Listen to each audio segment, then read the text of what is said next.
Hola, hola, charritas y charritos, ¿cómo ça va? J'espère que vous allez très très bien. Si vous êtes nouveau ou nouvelle sur ma chaîne, je suis Charita et aujourd'hui on va parler des 10 fautes de maquillage que je pense qu'on est tous commis.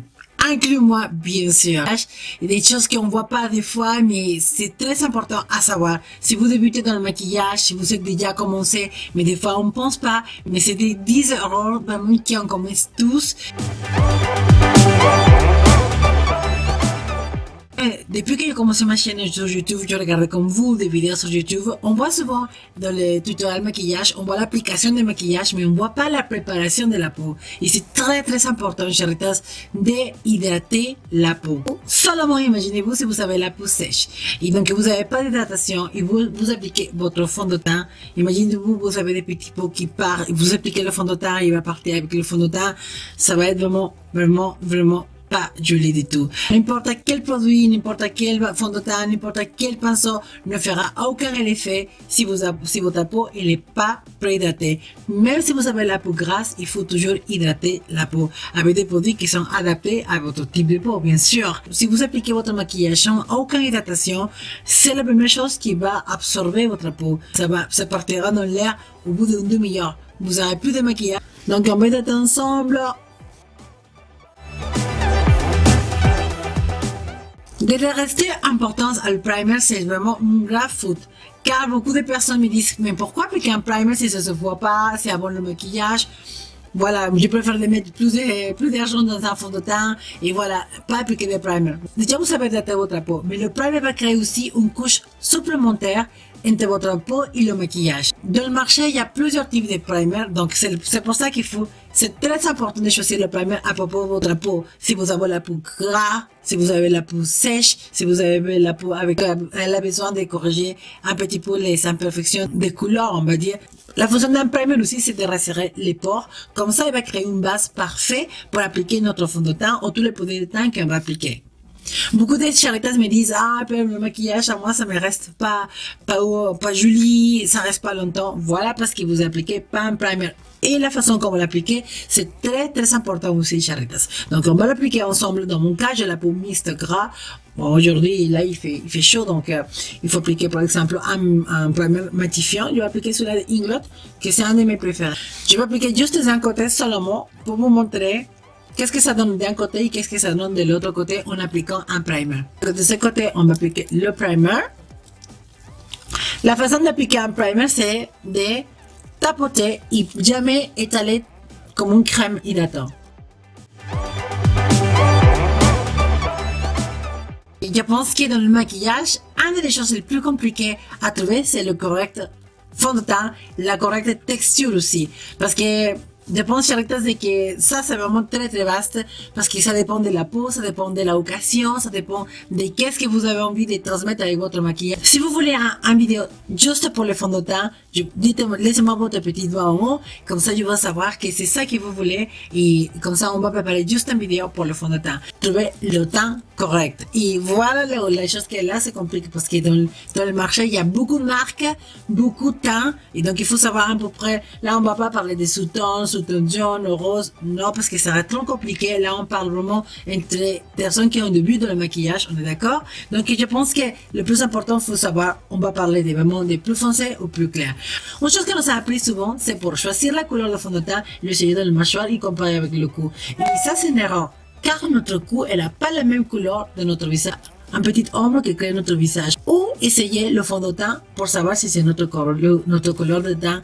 Bien, l'endroit correct pour l'essayer, c'est dans la poitrine au décolleté.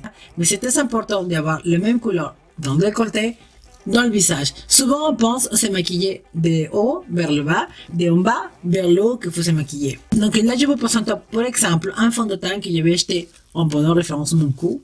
Je vais l'appliquer ici dans le décolleté. J'ai appliqué ce fond de teint ici, comme ça vous pouvez regarder, parce que je l'ai étalé un petit peu. Est-ce que vous voyez là? Qu'est-ce que ça donne? Comme vous voyez, c'est un petit peu qui ne correspond pas avec ta peau. Donc, c'est ce côté-là, le côté incorrect, je vais appliquer ce fond de teint. Comme ça, vous pouvez regarder qu'est-ce que ça donne appliqué dans la peau. Parce que, voilà, chéritas, qu'est-ce que ça donne en appliquant le fond de teint? Vous voyez, normalement, avec mon cou, je pensais que ça allait, c'est pour ça que je l'ai ici. Heureusement que je l'ai, comme ça, je pouvais vous montrer. Donc, vous voyez ça, La différence avec ça, c'est pas joli. Ce n'est pas le bon fond de teint. Comme ça, vous avez vraiment regardé que ça fonde complètement bien avec ma peau. Il n'y a pas de différence. Vous voyez, là, j'ai appliqué le côté incorrect. Là, je vois que la couleur, elle est juste parfaite. Ça se fonde bien avec ma peau, ça fait pas de taches. Donc, on va l'appliquer dans le visage. Voilà ce côté incorrect et côté correct. Vous voyez la différence? Là, vous voyez le fond de teint, il va parfait avec ma peau. Donc, il n'y a pas de différence. Et là, vous voyez, regardez là, c'est pas joli.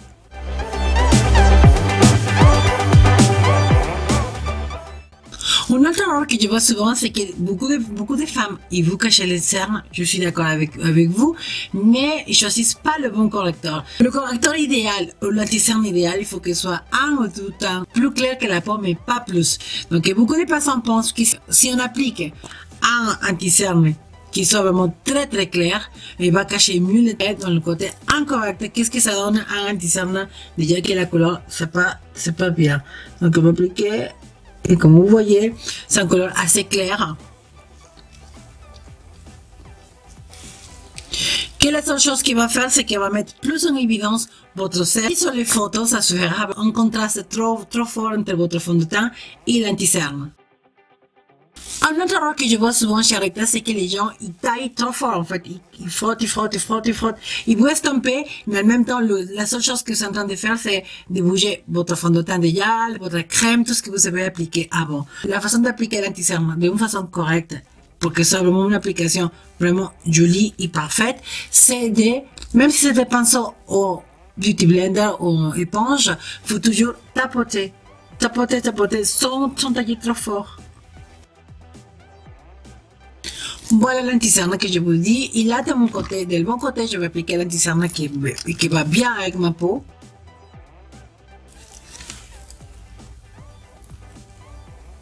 Et là, on va l'estamper d'une façon correcte. Moi, je vous dis, en tapotant. Et la corriger, mais on ne voit pas la différence entre le fond de teint et l'anti-cerne. Et c'est ça le but. Avant de continuer, j'aimerais bien faire la différence déjà au niveau du teint. Qu'est-ce que ça donne le fond de teint et l'anti-cerne? Vous voyez de ce côté, c'est le côté incorrect. Le fond de teint déjà ne correspond pas bien avec ma peau.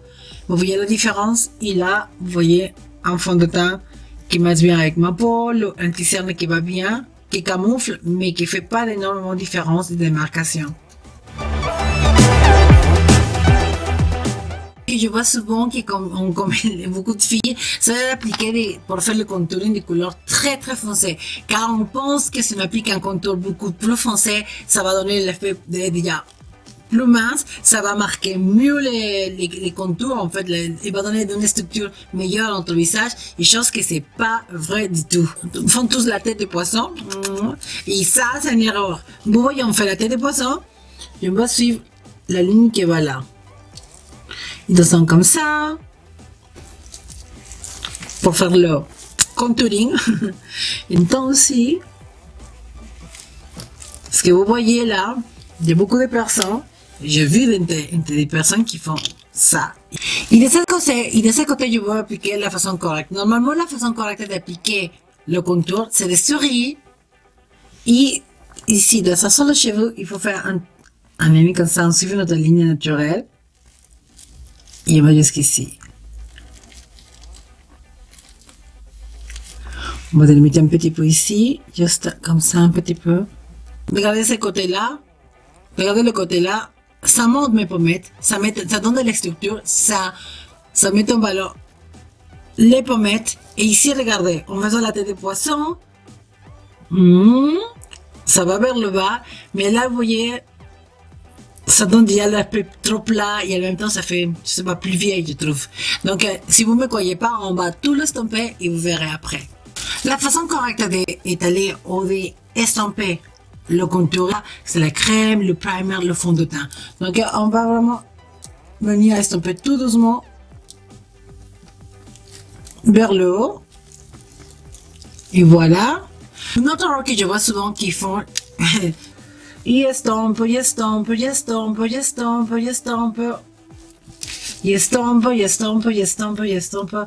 comme ça, pour faire le contouring. Et finissez jamais d'estomper. Ça va avoir une tâche et vous allez bouger tout votre fond de teint, comme je vous dis, le primer, la crème hydratante, tout ce que vous avez mis avant. Voilà, qu'est-ce que ça donne à estomper déjà. Vous voyez ce côté-là, ça va faire vraiment trop intense et regardez là, ça fait tout souffler. Voilà, ça fait joli. Il y a des structures dans le visage, mais ça se voit pas marqué. Donc c'est ça qu'il faut. Regardez là et là.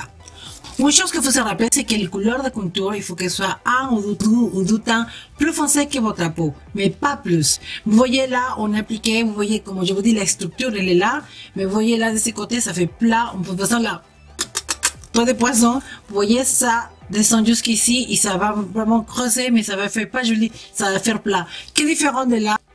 En souriant et en suivant la ligne naturelle, on soulève les pommettes et là, ça va faire une très très jolie structure de visage.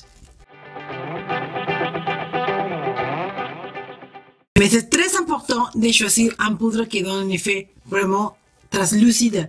Donc je vais appliquer dans le côté incorrect un poudre de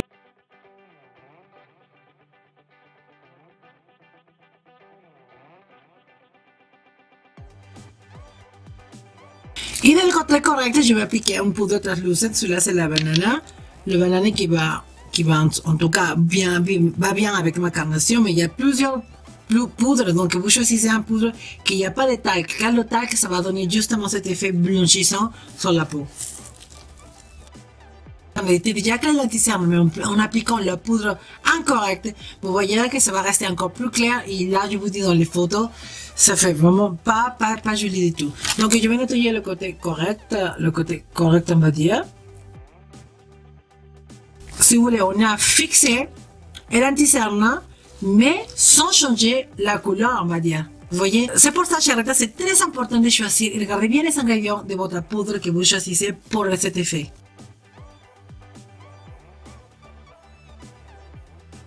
Pour moi, un des plus marrons, on va dire, mais pas joli du tout, c'est l'excès de fard à joues au blush. Je pense qu'on est beaucoup plus rose, ça va donner des meilleures mines. Voilà, un joli blush, très beau, ça donne beaucoup de mine. Oui, bon, mine. Alors que je vois beaucoup souvent que les gens ils prennent directement le packaging comme ça et ils vont directement, même, ça j'ai un réflexe déjà de le s'occuper, mais les gens qui vont directement ici, ils l'appliquent directement comme ça. Et voilà. Hein? Si vous n'avez pas choisi, vous n'avez pas appliqué le fard à joues, j'ai une vidéo exprès pour ça dans mes vidéos. Donc je vais prendre un fard à joues qui va jouer bien avec ma carnation déjà. On prend un petit peu d'excédent ici et ici on va l'appliquer d'une façon très douce. Parce que justement ça donne bonne mine, mais sans exagérer quoi. Donc vous voyez là, c'est un fard à joues vraiment très doux. Mais ça va donner un très très bon mine. Des petits tips qui changent vraiment l'application.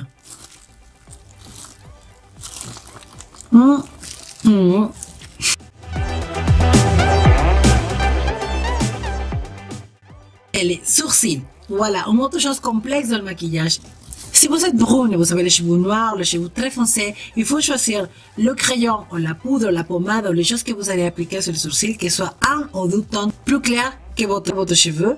Si vous êtes blonde, vous appliquez un ou deux tons plus foncés que votre couleur des cheveux. Un erreur aussi que je pense, c'est que beaucoup de filles qui sont brunes, des cheveux noirs, ils pensent qu'il faut appliquer dans les sourcils en couleur noire. Et la couleur noire, ça va pas du tout. Donc, je vais appliquer le côté incorrect en couleur noire. Là, je vais appliquer dans le côté correct, on va dire, un crayon qui va bien avec la couleur de mes sourcils. Faire une délimitation juste pour vous montrer la couleur que ça donne. Des sourcils incorrects, on va dire, et des sourcils corrects. Vous voyez, là, elle est présente le maquillage des sourcils, mais va pas concourir avec le maquillage, va donner des structures à notre regard, mais sans la cadrer, sans faire l'aspect trop rigide et trop dur, on va dire, au regard.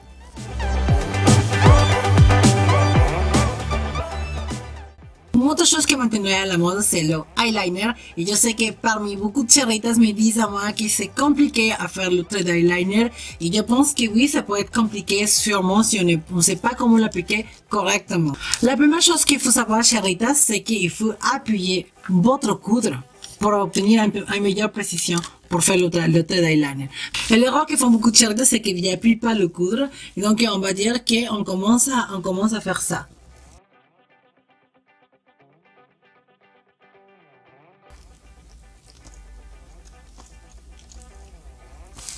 Et une fois qu'on arrive là, il essaye de sortir la queue de l'eyeliner. Je pense que là, c'est le plus compliqué. Je pense que beaucoup de filles, beaucoup de charitas me disent que ça s'arrête là. Et donc là, il essaye de sortir, il sait pas comment faire, il traite. On va dire que le liner reste là. Donc si c'est un grave erreur de laisser le liner à l'intérieur sans sortir la queue parce qu'il va rétrécir le regard et ça va faire les yeux plus petites. Les choses qu'il faut faire, si vous avez pas beaucoup on va dire de pulse, on va dire de stabilité, la première chose que moi je vous dis, il faut appuyer le coudre, il faut faire des petits traits pour réussir à avoir un trait, on va dire, net. Donc, on fait des petits traits et on va l'unifier après. Voilà. Et une fois qu'on arrive là, vous suivez les cils inférieurs et vous avez à lancer votre queue comme ça. On va dire.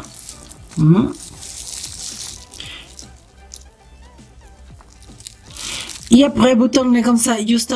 Et vous venez comme ça avec les yeux ouverts parce que si vous avez avec les yeux fermés, ça va faire différemment. Donc vous avez les yeux ouverts et vous travaillez jusqu'ici au milieu des yeux. Et après vous remplissez votre trait d'eyeliner. Et voilà le trait d'eyeliner fait.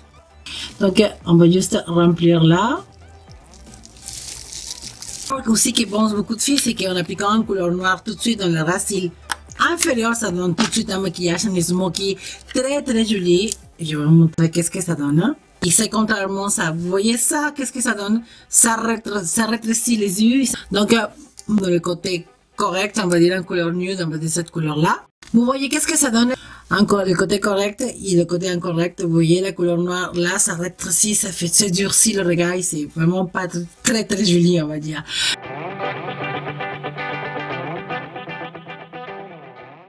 Donc, une autre erreur aussi que je vois souvent, c'est l'application des rouges à lèvres. On est d'accord qu'on aime le nude, mais il faut adopter le nude à propos de la carnation. Donc, une erreur que souvent je vois, c'est par exemple les filles qui ont la peau très mate, ou on va dire peut-être la peau noire, ils appliquent un nude très clair pour la carnation. Donc, vous voyez cette nude par exemple, il est pas mauvais.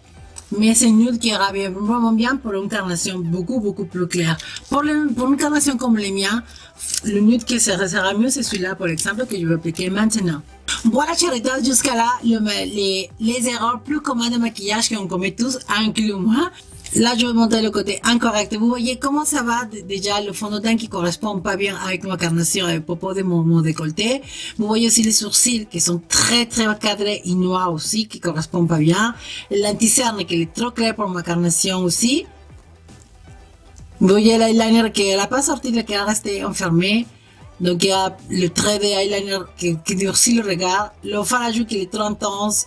Le contouring qui est mal appliqué. Donc il le rouge à lèvres qui vraiment pas, qui correspond pas bien à ma carnation. Donc, de l'autre côté, vous voyez un maquillage qui est bien homogène. C'est un maquillage pour tous les jours, bien fait avec déjà un fond de teint, un teint qui correspond bien avec la carnation de mon décolleté. Vous voyez déjà que l'anticerne qui est appliqué là, il correspond bien, ça fonde bien, il corrige. Mais ça va pas faire une démarcation, donc dans les photos ça fera pareil, donc il n'y a pas de problème. Le eyeliner qui est suivi, qui est net, qui est bien fait, et le racine qui est joli, elle est bien fait, donc elle n'est pas marqué, ça paraît aussi le regard, au contraire, ça va ouvrir le regard, c'est ça qu'on a envie. Le contour est bien appliqué, pas en tête de poisson, sinon en souriant, en donnant des structures à les pommettes. Il y a un fard à joues au blush qui correspond bien. Voilà, le rouge à lèvres nude parfait pour l'empoux mat. Et vous voyez l'effet, C'est très joli, je trouve. C'est un maquillage qu'on peut laisser pour tous les jours. Et voilà, chéritas, c'est ça le résultat. J'espère que de cette vidéo vous avez pris quelque chose. Si c'est comme ça, n'oubliez pas, bonne partie de me laisser vos petits doigts au moins. Ça m'aide énormément. Et laissez-moi un commentaire aussi. Qu'est-ce que vous aimeriez bien que je vous partage encore? Je pense que de cette vidéo, il y a beaucoup de choses qui sont restées sur le tapis, mais je pouvais pas tout expliquer parce que sinon ça ferait une vidéo trop longue. Mais en tout temps, chéritas, je vous invite à me visiter sur Facebook, Instagram et Snapchat et discuter tout le temps. N'hésitez pas à partager la vidéo et je vous dis à très bientôt. Je vous embrasse de tout mon cœur, chéritas. Je vous dis au revoir.